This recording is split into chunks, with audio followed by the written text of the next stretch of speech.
কিয়ামতের আগে হারাজ বেড়ে যাবে। সাহাবারা বললেন, ওমাল হারাজ ইয়া রাসূলুল্লাহ, হে নবী হারাজ কি? বিশ্বনবী বললেন, হাদা হুয়াল হারাজ, হাদা হুয়াল হারাজ। কি বুঝলেন? মারামারি, কুপাকুপি, যুদ্ধ আছে না নাই? আমরা কি যুদ্ধ চাই? যুদ্ধ নয় আরে যুদ্ধ নয়, নয় আর কোন তাজালা, সেই পৃথিবী আমাদের সকল মানুষের হোক নিরাপদ আবাস, সেই পৃথিবী আমাদের সকল মানুষের হোক নিরাপদ আবাস। We don't want to see any war in the whole world. We don't want to see any war in the whole world. ঠিক কি না? আমরা কোনো যুদ্ধ দেখতে চাই না, মারামারি দেখতে চাই না, অন্যায় হত্যাকাণ্ড বিচার বহির্ভূত কোন হত্যাকাণ্ড আমরা এদেশে দেখতে চাই না। বিশ্বনবী বললেন কিয়ামতের আগে এগুলো বেড়ে যাবে। যে হত্যা করবে সে জানবে না কেন আমি হত্যা করলাম। এরকম হত্যা দেশে আছে না নাই? উপরের নির্দেশ, উপরের টেলিফোন, শুট করো, পোশাকি বাহিনী পিস্তল আছে, শুট করে দিল, কিন্তু কেন সে মারলো ওই সৈনিক জানে না। এরকম আছে না নাই? আবার যে নিহত হইলো সেও জেনে মরতে পারলো না যে আমি কেন বললাম। আহা, এই বাংলার বিভিন্ন নদীতে, মাঠে ঘাটে হাত বাঁধা, পা বাঁধা, চোখ বাঁধা, বস্তাবন্দি করা লাশ পাওয়া যায় কি যায় না? এই দুনিয়ায় তারা বিচার পায় নাই, কিন্তু এগুলোর বিচার আছে না নাই? এগুলোর বিচার যদি না থাকতো, the worldly life will be a joke. এই পৃথিবীটা একটা জোকিং হইতো, জোকিং। জোক করার জন্য আল্লাহ পৃথিবী বানায় না। যেগুলোর বিচার এই জমিনে আমরা পাই নাই, সেগুলোর বিচার আখিরাতে হবে। সেদিন হবে আসল বিচার, সেদিন হবে ফাইনাল খেলা। সেদিন হবে কি খেলা? বিশ্বাস হয়? অপেক্ষা আছে না নাই? সবগুলোর বিচার হবে ইনশাআল্লাহ। পড়েন, আপনার জমি মেরে খাইছে, দুনিয়ায় বিচার পান নাই, আহকামুল হাকিমিনের বিচার আছে না নাই? আপনাকে অন্যায় ভাবে আঘাত করেছে, দুনিয়ার বুকে বিচার পান নাই, আখিরাতে বিচার আছে না নাই? বিশ্বনবী বললেন এই মারামারিটা বেড়ে যাবে কিয়ামতের আগ দিয়ে। এখন দেখেন খালি মারামারি, কুপাকুপি। কিয়ামতের আগ দিয়ে আমানতের খেয়ানত হবে। এটা আমাদের সমাজে আছে না নাই? বিশ্বনবী বললেন কিয়ামতের আগ দিয়ে আমানতের খেয়ানত হতে থাকবে। ইদা দুইয়াতিল আমানাতু ফান্তাযিরিস সাআ। সাহাবারা প্রশ্ন ছুড়ে দিলেন, ইয়া রাসূলুল্লাহ মাতা সাআ, কখন কিয়ামত হবে? বিশ্বনবী বললেন ইদা দুইয়াতিল আমানা, যখন আমানতের খেয়ানত হবে তখন কিয়ামত হবে। সাহাবীরা আবার প্রশ্ন ছুড়লেন, কাইফা ইদাআতুহা ইয়া রাসূলুল্লাহ, হে নবী আমানতের খেয়ানত কেমন করে হবে? বিশ্বনবী বললেন ইদা উসিদাল আমরু ইলা গায়রি আহলিহি ফান্তাযিরিস সাআ। যে লোকটা যেই চেয়ারে বসার যোগ্য নয়, তাকে যখন ওই চেয়ারে বসিয়ে দেওয়া হবে তখনই কিয়ামত হয়ে যাবে। ধরেন একজনকে আপনারা প্রধান বক্তা হিসেবে দাওয়াত দিলেন, জানে না কোরআন, জানে না হাদিস, জানে না বক্তৃতা। এটা কিয়ামতের আলামত না? এটা আমানতের খেয়ানত না? এই দেশের শিশু বক্তা আছে না নাই? তথাগণ, আহা, এদিকে আর কি মানুষ হয়েছে? শিশু বক্তা হইলে 3 গুণ হবে। বিল্ডিং টিল্ডিং ভাঙ্গা, প্যান্ডেল ম্যান্ডেল খুললা, অবস্থা সারা। এত মানুষ, ও যে কি বলে ও নিজেও জানে না, কি যে জানে না ওইটাই জানে না। সবকিছুর একটা বয়স আছে। তোমাকে পড়াশোনা করতে হবে, তোমাকে ডিগ্রি অর্জন করতে হবে, তোমাকে জানতে হবে, তোমাকে বিশ্লেষণ করার, অ্যানালাইসিস করার ক্ষমতা রাখতে হবে। ছোট বাচ্চা যদি মুরব্বির মতো কথা বলে, আমরা এটার বেয়াদব বলি। পাশে খতিব সাহেব হুজুর, এখানে হাফেজ সাহেব হুজুর, এখানে ইমাম সাহেব হুজুর, এখানে কামিল মাদ্রাসার প্রিন্সিপাল, এখানে জগৎ বিখ্যাত মুহাদ্দিস, আর সে বেয়াদবের মতো পায়ের উপর পা তুলে আঙ্গুল দাঁড়িয়ে দাঁড়িয়ে কথা বলে। এটা কিয়ামতের আলামত। এগুলো বন্ধ করেন, এগুলোর সাথে ইসলামের সম্পর্ক না। যারা কোরআনের কথা জানে, যারা আলেম, তাদেরকে দাওয়াত করেন, জ্ঞান গর্ভ আলোচনা করবে, আপনার জীবনকে উজালা করে দিবে কে? আল্লাহ। কিন্তু লোক জড়ো করার জন্য এগুলো করে। আহা, তাফসীর মাহফিলের ভিতরে এই শখ, খালি লোক দেখানো মানসিকতা। কে আসলে বেশি লোক হবে এরা দাওয়াত করো। এটা কিয়ামতের আলামত না? সুবহানাল্লাহ কয়। আর এটা কিয়ামতের আলামত। তো এগুলো লৌকিকতা যেন না হয়। এটা তো দিনের দাওয়াতের একটা সেক্টর, একটা প্ল্যাটফর্ম। এখানে ভুইগড়ের যিনি সবচেয়ে বড় খতিব সাহেব হুজুর, উনি আসলেই চলবে। বড় আলেম উনি আসলেই চলবে। পাবনা জেলার বড় আলেম পাবনায় কথা বলবে, আর অন্যান্য জেলার যদি সুযোগ হয়। কিন্তু এমন ভাবে এটারে আমরা একটা আক্রমণাত্মক জায়গায় নিয়েছি। একটা ডেটের জন্য মানুষ সিআইপি ভিআইপি দিয়ে ট্রাই করে, এটা ঠিক না। এই টেন্ডেন্সি থেকে আমরা যেন বেরিয়ে আসি। আমরা, আমাদের দরকার ইখলাস। কি দরকার? ইসলাম কি বলে, কি শিখাতে চায়, কি বুঝাতে চায়, ওইটা বোঝার চেষ্টা করেন, ওইভাবে মানার চেষ্টা করেন। কে কি বললো দেখার দরকার নাই, এত লোক জড়ো হওয়ার দরকার নাই। আজকে যদি চ্যানেল একটাও না থাকতো, 10 জন বসে যদি আমার কথা শুনতো, কোনো সমস্যা আছে? কথা বলেন। এজন্য হেদায়েতটা সবচেয়ে বেশি জরুরি, ইখলাসটা জরুরি, আল্লাহর প্রতি ভয়, আস্থা, ভালোবাসা এটা বেশি জরুরি। আল্লাহ তুমি ইখলাস দিয়ে আমাদের হৃদয়টাকে পূর্ণ করো। তাহলে এই যে লোক যে চেয়ারে বসার যোগ্য না, ওই লোক যদি ওই চেয়ারে বসে, কিয়ামতের আলামত আছে না নাই? চেয়ারম্যান হওয়ার যোগ্যতা যদি না থাকে, যদি চেয়ারম্যান হয়ে যায়, হ্যাঁ, সাইয়্যিদুল কওমি খাদিমুহুম, নেতা হবে তারা যারা মানুষকে খেদমত করবেন। খেদমত করার জন্য 1.5 কোটি টাকা খরচ করে চেয়ারম্যান ইলেকশন করে, 5 কোটি টাকা। এগুলো কেন? এই ট্রেডিশন দেশে আসলো কেন? উনি টাকা খরচ করবে কেন? ওনার চা খাওয়ানো আর সিগারেট খাওয়ানো লাগবে কেন? উনি তো আমাদের খাদেম হওয়ার জন্য আসছে। উনি জনপ্রতিনিধি হয়ে দাঁড়াবে, যাকে আপনারা পছন্দ করবেন ভোট দিবেন না। হাজার হাজার কোটি টাকা, শোডাউন, সব আছে না নাই? কিয়ামতের আলামত। মসজিদের সভাপতির সাথে মসজিদের কোনো সম্পর্ক নাই, আছে না নাই? সব সভাপতিকে আমি এক পাল্লায় মেপে দিচ্ছি না, বেশিরভাগের এই অবস্থা। ভালো 2-1 জন আছে, আমি জেনারেলাইজ করছি না। সভাপতি তো হবেন তিনি যার সাথে মসজিদের দরদ বেশি, মায়া বেশি, মসজিদে যায় বেশি, ঠিক কিনা? এখন বছরে ওনার একবার খুঁজে পাওয়া যায় না উনি সভাপতি, উনি সেক্রেটারি, উনি ক্যাশিয়ার, আছে না নাই? তার মানে উনি এখানে বসার যোগ্য ছিল না, ওনারে বসানো হয়েছে। যে লোক যেই চেয়ারে বসার যোগ্য না, তারা যখন ওই চেয়ারে বসিয়ে দেওয়া হবে, বিষ্ণু বললেন তখনই কিয়ামত হয়ে যাবে। কিয়ামতের আলামত আমানতের খেয়ানত, এটা অনেক বড় বিষয়। আমার সম্পদ আছে, এই সম্পদটা আল্লাহর দেয়া, আমার কাছে আমানত। আমার শক্তি আছে, এই শক্তি আমানত। যুবক যারা আছো, তোমাদের যৌবনটা আল্লাহর দেয়া, তোমাদের কাছে সবচেয়ে বড় নেয়ামত এবং আমানত। তোমরা এখন চাইলে অনেক কিছু করতে পারো। তোমাদের একটা সদিচ্ছা তোমাদের এলাকাটারে জান্নাতি বানিয়ে দিতে পারে। তোমরা চাইলে সাগরের স্রোতকে পাল্টে দিতে পারো, বাতাসের গতিকে উল্টে দিতে পারো, তোমরা ইতিহাস রচনা করতে পারো। বিশ্বনবী যখন তোমাদের মতো যুবক ছিল, তিনি হালাফুল ফুদুল যুব সংঘ করেছেন। গানের কনসার্ট করে নাই, যাত্রাপালা করে নাই, নাচানাচি করে নাই। উনি হাতে হাত রেখে বলছেন মক্কার বুকে কোনো টেন্ডারবাজি থাকবে না, মক্কার জমিনে কোনো চাঁদাবাজি থাকবে না, ধর্ষণ থাকবে না, মক্কার জমিনে কোনো দুর্নীতি চলবে না। এখন একটার পর একটা আমানত আমরা খেয়ানত করে চলি। আমার সম্পদ আমার আমানত, আমার ছেলে মেয়ে আমার আমানত।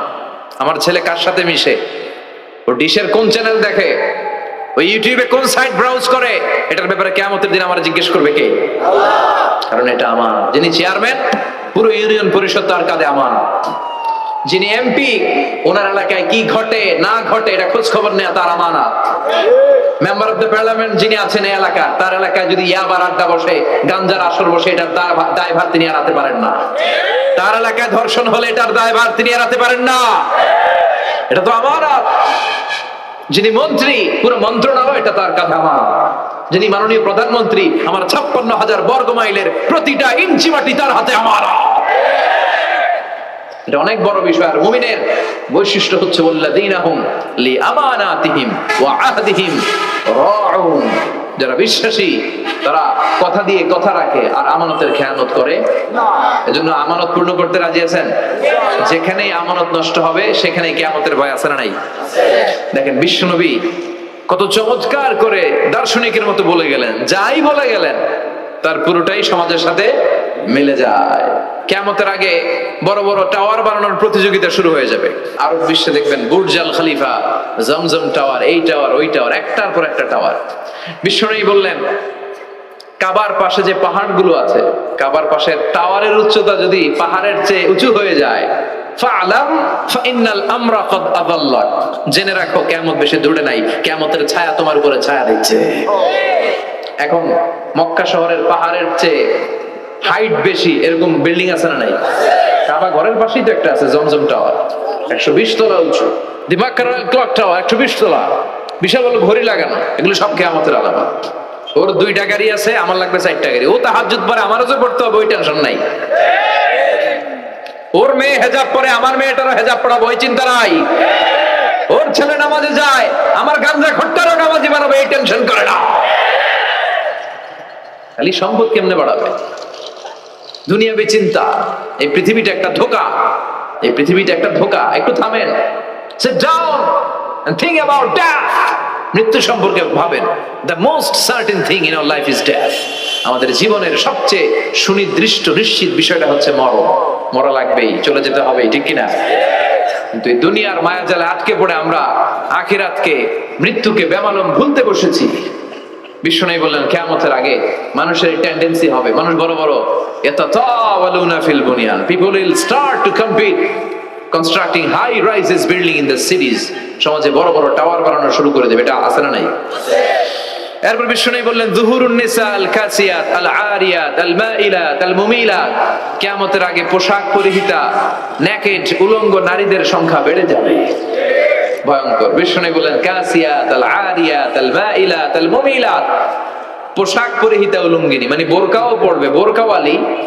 তিনি বোরকা পড়েন কিন্তু টাইট ফিটিং বোরকা। তো এতে আপনি, আমার মায়েরা, আমার বোনেরা, আমি আপনাদেরকে সবসময় সম্মান দিয়ে কথা বলার চেষ্টা করি, একটু বুঝেন। এই যে আপনি টাইট ফিটিং এর বোরকাটা পরলেন, এতে লাভটা হলো কি? আপনার দেহের উঁচু নিচু ভাঁজ টের পাওয়া যায়, আপনার সৌন্দর্য প্রকাশ পেয়ে যায়। হেজাব আল্লাহ এমনি এমনি দেয় না, যার সম্মান বেশি ওটার প্যাকেট বেশি। কথা কম। ডায়মন্ডের আংটি ওই রাস্তার মধ্যে বিক্রি করে না? স্বর্ণের আংটি না, ওইটা স্পেশাল মার্কেটে বিক্রি করে। কোন মার্কেটের সামনে পুলিশ রাইফেল নিয়ে দাঁড়ায় থাকে না, কিন্তু স্বর্ণ মার্কেটের সামনে রাইফেল আছে না নাই? ভিতরে স্পেশাল সিকিউরিটি আছে না নাই? গ্লাস ফিটিং করা, ওইখানে সিকিউরিটি আলাদা, স্পেশাল লকার আছে না নাই? কারণ এটার দাম বেশি, তাই এটা পর্দা বেশি, প্যাকেট বেশি। সুবহানাল্লাহ পড়ে। নারীদেরকে তো ইসলাম মর্যাদা দিয়েছে। বিষ্ণু বলেছেন দুনিয়া কুল্লুহা মাতা ওয়া খায়রু মাতা'আদ দুনিয়াল মারআতুস সালিহা, দুনিয়া সব হলো সম্পদ, আর এই সব সম্পদের মধ্যে সবচেয়ে দামি সম্পদ হচ্ছে নেককার নারী। এদের পেটগুলা খনি। এই নেককার নারীগুলো যদি হিজাব মেইনটেইন করে, এই পেটগুলো থেকে আল্লাহওয়ালা বেরোবে, নাজমুস সাকিব বেরোবে, কারি আহমদ বিন ইউসুফ আল আজহারি বেরোবে, বড় বড় মুফাসসিরে কোরআন বেরোবে। আর যদি হেজাব না করে, জি বাংলা স্টার জলসা নিয়ে মশগুল হয়ে থাকে, টেন্ডারবাজ, চাঁদাবাজ, ডাকাত, এগুলো বেরোবে। ওজনে কম দিবে, খাদ্যে ভেজাল দিবে, মাছে ফরমালিন দিবে, গাঞ্জার টাকার জন্য লাথি মেরে মারে ঘর থেকে বের করে দিবে। এজন্য নারীরা, আমার বোনেরা, আপনারা অনেক সম্মানিতা, নিজেদের সম্মান সম্পর্কে সচেতন হন। এই হেজাব আপনার অধিকার। এই হেজাব নারীর অহংকার, হেজাব নারীর আভিজাত্যের প্রতীক, হেজাব নারীর রুচির প্রতীক। আপনার রুচিটা কেমন আপনার পোশাক দেখে বোঝা যায়। কথা কম। যে মেয়েটা হিপ হপ স্টাইলে চলাফেরা করে, গ্যাংনম স্টাইলে, এই মেয়েটারে ইফটিজিং করার সুযোগ আছে না নাই? কিন্তু যে হেজাব মেনটেন করে যেই নারীরা চলে, এদেরকে দেখলেই একটা সম্মান চলে আসে। কি ভুল বললাম? একটা সম্মান আসে না? আপনাদের সম্মানটা আপনারা রাখবেন। বিষ্ণু বলেন যুহুরুন নিসাল কাসিয়াতাল আরিয়াতাল মাইলাতাল মুমিলাত, কিয়ামতের আগে পোশাক পরিহিতা উলঙ্গিনী নারী বেরোবে। লা ইয়াজিদনা রিহাহা লা ইয়াদখুলনাল জান্নাতা ওয়া লা ইয়াজিদনা রিহাহা, এই নারীগুলো জান্নাতে তো প্রবেশ করবেই না, জান্নাতের ঘ্রাণও নাকে লাগবে না।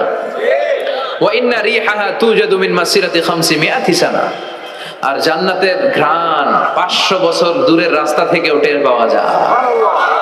খেয়াল করে বুঝেন, এখান থেকে জান্নাতে পৌঁছতে আরো 500 বছরের রাস্তা। কয় বছরের? এত দূরে থাকতেই জান্নাতের সুবাতাস এসে আপনার নাকে ধাক্কা লাগবে। সুবহানাল্লাহ পড়বেন না? এই নারীগুলো জান্নাতে যাবে না, জান্নাতের ঘ্রাণও পাবে না। এজন্য বাবা যারা এসেছেন, সচেতন হন। আপনার মেয়ে চাইলেই যে কোনো ড্রেস আপনি তাকে কিনে দিতে পারেন না। মায়েরা যারা আমার কথা শুনছেন, আপনার মেয়ে আবদার করবে, সে তো ছোট, সে কি বুঝে? কিন্তু দেখবেন অনেক বিয়ের অনুষ্ঠানে আমি দেখেছি, মায়ের বয়স হচ্ছে 60, মায়ের হাত মোজা, পা মোজা, বোরকা লাগাইছে 2টা, পাশে ষোড়শী, অষ্টাদশী, তন্নি, সুন্দরী, সুস্নিগ্ধা এক মেয়ে, বয়স মাত্র 18, ওর বুকে ওন্না নাই, ওটা গলায় শোভা পাচ্ছে। 60 বছরের বুড়া মহিলার দিকে কেউ তাকাবে? ওনার তো ডেট এক্সপায়ার্ড, ডেট এক্সপায়ার্ড। ওনার সৌন্দর্য যা ছিল সব শেষ। তার দিকে তাকাবে না, তার উঠতি বয়সের তরুণ মেয়েটার দিকে অনেকে তাকাবে, কারণ এটা জেনেটিক্যাল একটা ইস্যু। একটা পুরুষ একটা নারীর দিকে জেনেটিক্যালি আকৃষ্ট হবে, এটাই স্বাভাবিক, ঠিক কিনা? এজন্য আপনার হাত মোজা, পা মোজা আপনার দরকার ছিল না, আপনি পাতলা কাপড় পরলেও সমস্যা নাই। কথা কয়? হাত মোজা, পা মোজা দরকার ছিল আপনার যুবতী মেয়েটার হাতে, যুবতী মেয়েটার পায়ে। এজন্য আপনারা আপনাদের সম্মানকে বুঝবেন। যারা নারী স্বাধীনতার কথা বলে, নারী আন্দোলনের কথা বলে, এরা নারীদেরকে ঠকায়। এরা নারীদেরকে বিজ্ঞাপনের বিলবোর্ডে নগ্ন করে উপস্থাপন করে। রাস্তা দিয়ে হাঁটি, চোখ খুলতে পারি না। আমার মায়েরা, এরা আমার দেশের মেয়ে, এরাই 56,000 বর্গমাইলের মেয়ে। এই মেয়েগুলোকে উলঙ্গ ভাবে হাফ নেকেড করে এই সিনেমা হলগুলোর পোস্টারগুলো যে দেওয়া হয়েছে, এতে এদের সম্মান বেড়েছে না কমেছে? ওদিকে চোখ তুলে তাকানো যায়? এজন্য নারী স্বাধীনতার কথা যারা বলে, এদের কথায় ফাঁদে পা দিবেন না। এরা আপনাদের সম্মান বাড়াতে চায় না, এরা আপনাদেরকে বিলবোর্ডে উঠাতে চায়, আপনাদেরকে উলঙ্গ করে রূপালী পর্দায় উঠাতে চায়, টিভির পর্দায় আপনাদেরকে নেকেড করে উপস্থাপন করতে চায়। এদের ঘরেই নারীরা বেশি নির্যাতিতা হয়, এদের কাজের মেয়েরাই বেশি নির্যাতিতা, আর সুযোগ পেলে এরা ধর্ষণে সেঞ্চুরি করতে দেরি করে না। নারীদেরকে সম্মান দিয়েছে ইসলাম। আমার বোনেরা, আমাদের সম্মান যেন আমরা রাখতে পারি। আল্লাহ তুমি বোঝার তৌফিক দান করো। এরপরে বিশ্বনবী বললেন, ইতাআতু যাওজা ওয়া উকুকুল উম। কিয়ামতের আগে বিয়ে করার পরে ছেলেগুলো মাকে ভুলে গিয়ে স্ত্রীর পেছনে পেছনে দৌড়াবে, স্ত্রীর আনুগত্য করবে। এরকম নমুনা আছে না নাই? মাকে ভুলে যাওয়া যাবে না। মায়ের দোয়া বড় দোয়া। মায়ের দোয়া সবার আগে কবুল। বুলেট মারলে বুলেট মিস হয়, মায়ের দোয়া মিস হয়? খবরদার। স্ত্রী চলে গেলে নতুন স্ত্রী পাওয়া যায়, মা মরে গেলে মা পাওয়া যায়? তাই বলে আমি বলছি না আপনার স্ত্রীকে ডিভোর্স দেন না, বুঝান, মাকেও বুঝান, স্ত্রীকেও বুঝান, বুঝানোর চেষ্টা করেন। সমাজের এখন সবচেয়ে বড় সমস্যাটা হচ্ছে শাশুড়িরা চায় আমি ডমিনেট করব, আমার এতদিনের গড়া সংসার। বউ এসে কয় না, আমি আইছি মাগার আমি সব খায় হলাম। আছে না নাই? এই যে সবাই ডমিনেট করতে চায়, এটা সমস্যা। সমাধানটা কি? সমাধানটা হচ্ছে আমাদের শাশুড়ি যারা আছে সমাজের, তাদের উচিত বৌমাটারে নিজের মেয়ের মতো মনে করা। নিজের মেয়ের যেখানে বিয়ে দিছে ওইখানে কিন্তু খুব খোঁজ নেয়, মা তোর কি অবস্থা, তোর কষ্ট হইলো কিনা, ইত্যাদি ইত্যাদি। কিন্তু ছেলের বউ করে যারা আনছে এরা দিয়ে ইচ্ছে মতো কাজ করা, এরকম টাকা আছে না নাই? ডাবল স্ট্যান্ডার্ড, এটা ঠিক না। আর বৌমা যারা আছেন, ঘরের বৌমা, এরা শাশুড়িকে একটু মায়ের মতো মনে করেন না, কারণ একদিন আপনিও শাশুড়ি হতে চলেছে, একদিন আপনিও শাশুড়ি হবেন। রং ধরা যৌবন জং ধরে শেষ, আপনারও ছেলে হবে, এই ছেলের বিয়ে করাতে হবে, এই ছেলের বউ এসে আপনার ঘরে তাই করবে আপনি আপনার শাশুড়ির সাথে যা যা করেছেন। এই ছোট্ট হিসাবটা বুঝতে চায় না। শাশুড়ির উচিত বৌমাকে নিজের নিজের মেয়ের মতো করে আদর করা, যত্ন করা, আর বৌমাদের উচিত শাশুড়িকে মায়ের মতো সেবা করা। এই মিউচুয়াল আন্ডারস্ট্যান্ডিংটা থাকলে কোনো ঘরে আর ঝগড়া হবে? মাকে ভুলে গিয়ে স্ত্রীর পেছনে পেছনে দৌড়াবে, খবরদার, খবরদার। আপনি নামাজি হতে পারেন, মুসল্লি হতে পারেন, হাজী সাহেব হতে পারেন, কিন্তু মা যদি বদদোয়া দেয় আপনার সব শেষ, দুনিয়াও শেষ, আখিরাতও শেষ। মায়ের মর্যাদা বাবার চেয়ে 3 গুণ বেশি। হামালাতহু উম্মুহু, কারণ বাবা পেটে ধরে নাই, পেটে ধরছে কে? ওয়াহানান আলা ওয়াহান, 8 মাস 10 মাস এই বোঝাটা বাবা বহন করে নাই, করলো কে? ফিসালহু ফি আমাইন, 2 বছর বাবা দুধ খাওয়ায়নি, দুধ খাওয়ালো কে?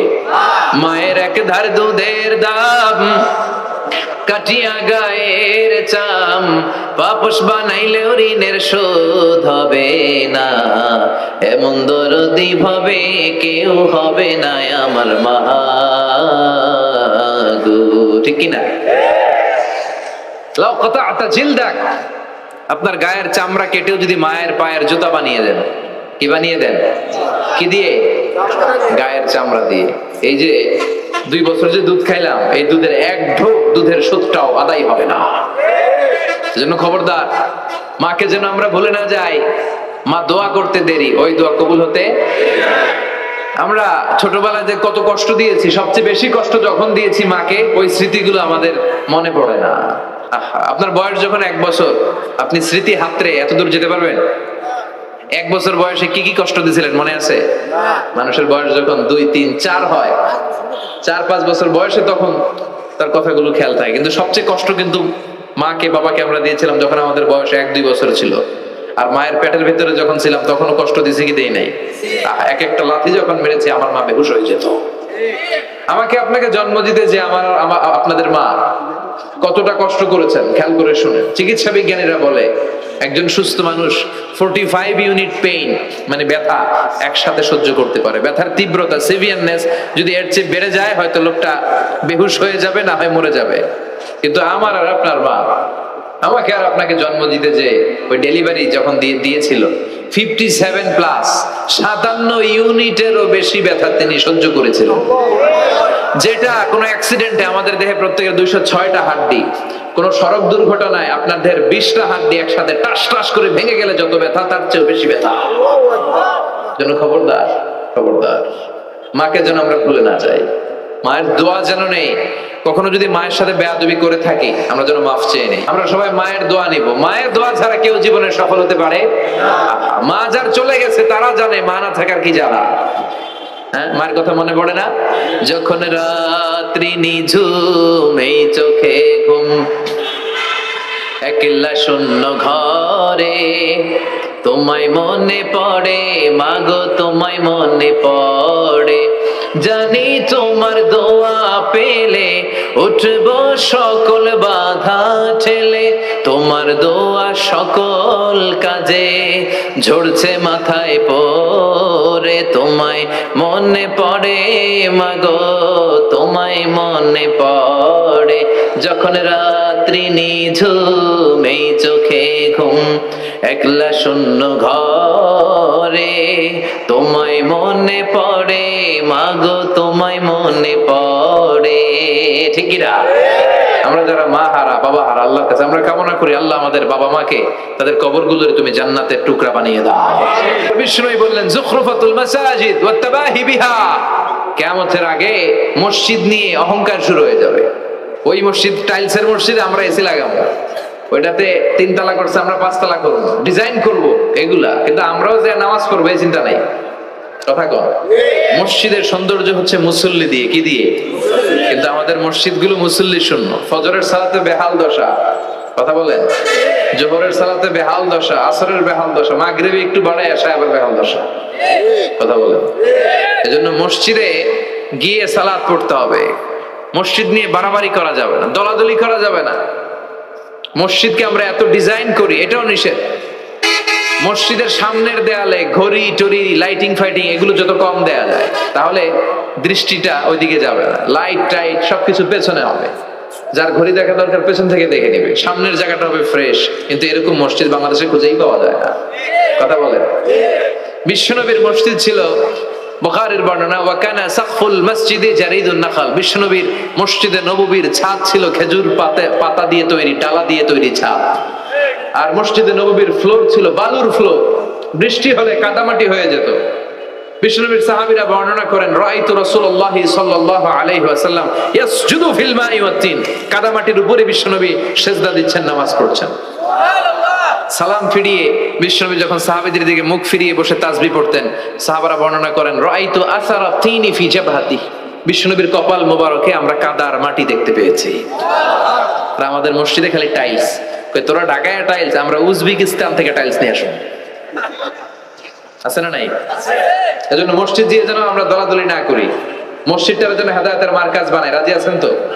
বাচ্চাদেরকে মসজিদে যেতে দিবেন, আমি সব জায়গায় বলি। অনেক মুরব্বীরা আছে বাচ্চাদেরকে মসজিদে ঢুকতে দিতে চায় না, আছে না নাই? বাচ্চা ঢুকাইলে রেগে যায়। রেগে যান কেন? ওর বয়সে তো আপনি মসজিদের দিকে আসার খান নাই, মসজিদের দিকে উল্টায় পরে আসারও তো খান নাই। ও আসতে যাচ্ছে, আসতে দেন। বাচ্চারা মসজিদে আওয়াজ করবে, এতে কোনো সমস্যা নাই, বাচ্চারাই তো আওয়াজ করবে, আপনি করবেন? বাচ্চারা লাফালাফি করলে ভালো লাগে, 80 বছরের বুড়া মানুষ লাফ দিলে ভালো লাগবে? কথা কন, বিশ্রী দেখা যাবে। বাচ্চারা এরকম লাফালাফি করবে। তুরস্কের বিভিন্ন মসজিদের দেয়ালে ফেস্টুনে ব্যানারে লেখা থাকে, নামাজ চলা অবস্থায়, জামাত চলা অবস্থায় যদি পিছনে বাচ্চাদের আওয়াজ চিল্লাপাল্লা শুনতে পাওয়া না যায় তাহলে ভবিষ্যৎ প্রজন্ম নিয়ে তোমাদের চিন্তায় থাকা উচিত। পিছনে বাচ্চাদের আওয়াজ নাই, তার মানে আমার নাতিপুতি, আমার ছেলেমেয়েরা তো নামাজি হচ্ছে না। আর তারাবি নামাজ পড়তেছে, পিছনে চিল্লায় ফাটায় ফেলাইতেছে, তার মানে ইনশাল্লাহ ভবিষ্যতে নাতিপুতিরা সবগুলা মুসল্লি হবে। কথা বলেন, বুঝায় দিবেন যে বাবারা দুষ্টামি করিস না, কিছুক্ষণ থামবে আবার শুরু করবে। এটাই বাচ্চাদের সৌন্দর্য, এটা বাচ্চারা করলেই মানায়। বাচ্চাদেরকে যেন আমরা মসজিদে নিয়ে যাই। রাজি আছেন তো? আল্লাহ বুঝার তৌফিক দান করো। বিশ্বনবী বললেন, ইয়াতাকারাবুজ জামান তাতাকারাবুল আসওয়াব, কিয়ামতের আগে ইয়াতাকারাবুজ জামান, সময়ের বরকত কমে যাবে। 1 বছর মনে হবে 1 মাস, 1 মাস মনে হবে 1 সপ্তাহ, 1 সপ্তাহকে মনে হবে 1 দিন। মনে হয় যে অল্প কয়েক মাসের ব্যবধানে এই বছরটা ঘুরে যেন আবার চলে আসলো, এরকম মনে হয় না? বরকত উঠে নিছে কে? কথা বলেন। এরপর খাবারের স্বাদ উঠায় নিচ্ছে কে? আগে খাবারের যে স্বাদ ছিল এখন এটা আছে? আগে ইলিশ মাছ রান্না করলে যে ঘ্রাণ হতো এখন এই ঘ্রাণ পাওয়া যায়? আগে শোল মাছের ঝোল রান্না করলে যে স্বাদ হতো, আগে চিংড়ি মাছ রান্না করলে যে স্বাদ লাগতো, এখন এই স্বাদ পাওয়া যায়? সব তুলে নিল কে?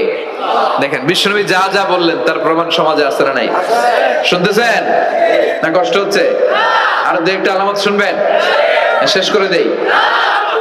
শুনবেন আর কয়েক মিনিট। বিশ্বনবী বললেন তাসলিমুল খাসা, কিয়ামতের আগে লোকজন শুধু পরিচিতদেরকে সালাম দিবে, অপরিচিতদেরকে সালাম দিতে চাইবে না। এরকম আছে না নাই?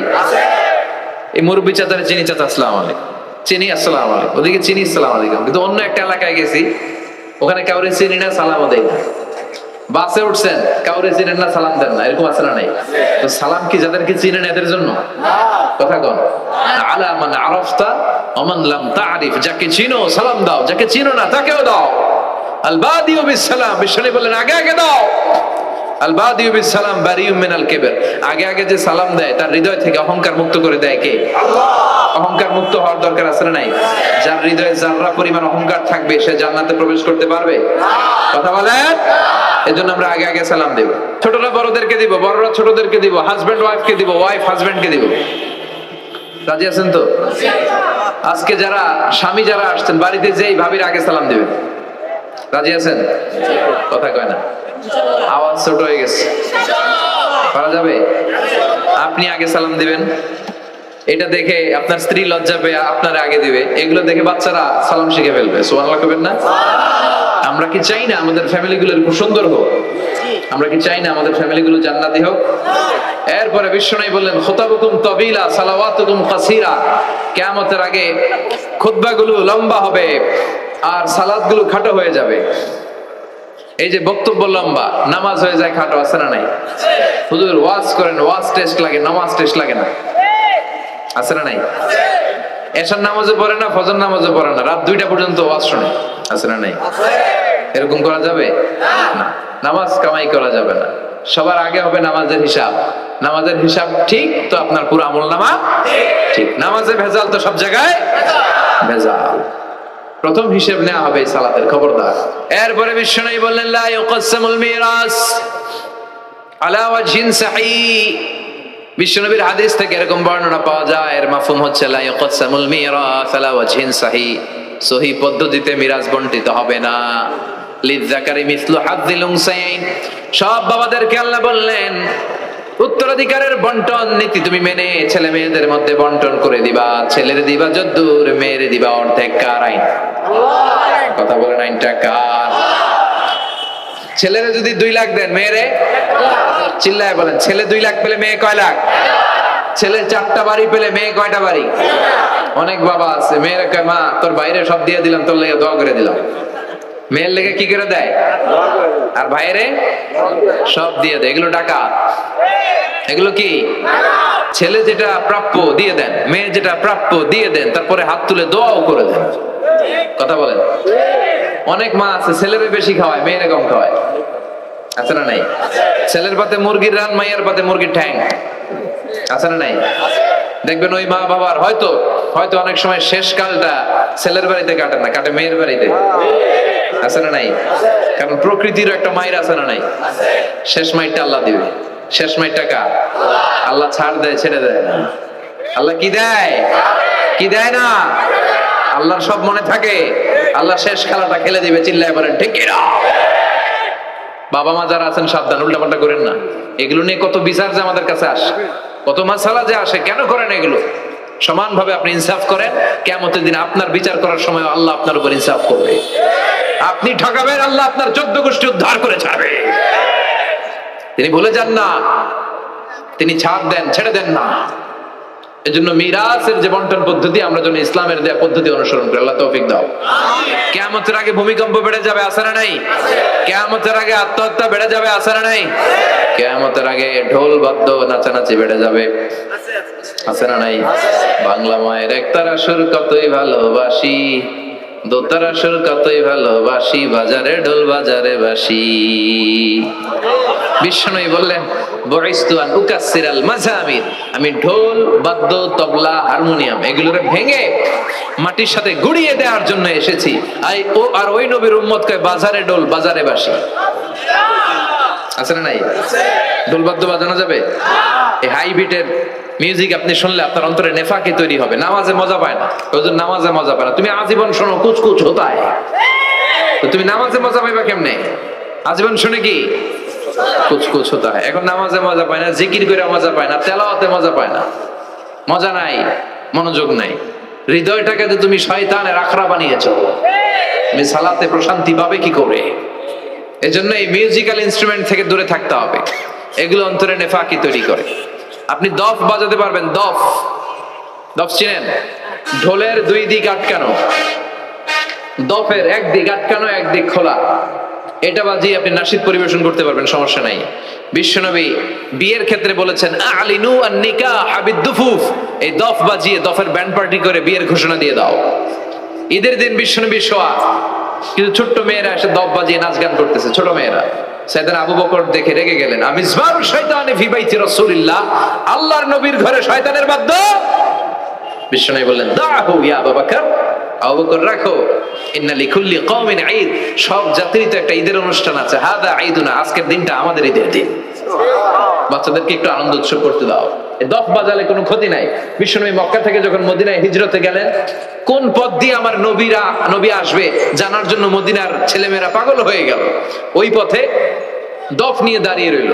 বিশ্বনবী সাইয়েদনা আবু বকরকে নিয়ে আগমন করলেন, ওরা তালা আল বাদরু আলাইনা বলে বিশ্বনবীর ওয়েলকাম জানালো। সুবহানাল্লাহ পড়েন, তালা আল বাদরু আলাইনা মিন সানিয়াতিল ওয়াদা ওয়াজাবা শুকরু আলাইনা মাদা লিল্লাহি দা আইয়ুহাল মাবউসু ফিনা جئت من أمر المطاب جئت شرفت المدينة مرحبا يا خير دا طلع البدر علينا من ثنيات الوداع وجب الشكر علينا ما دعا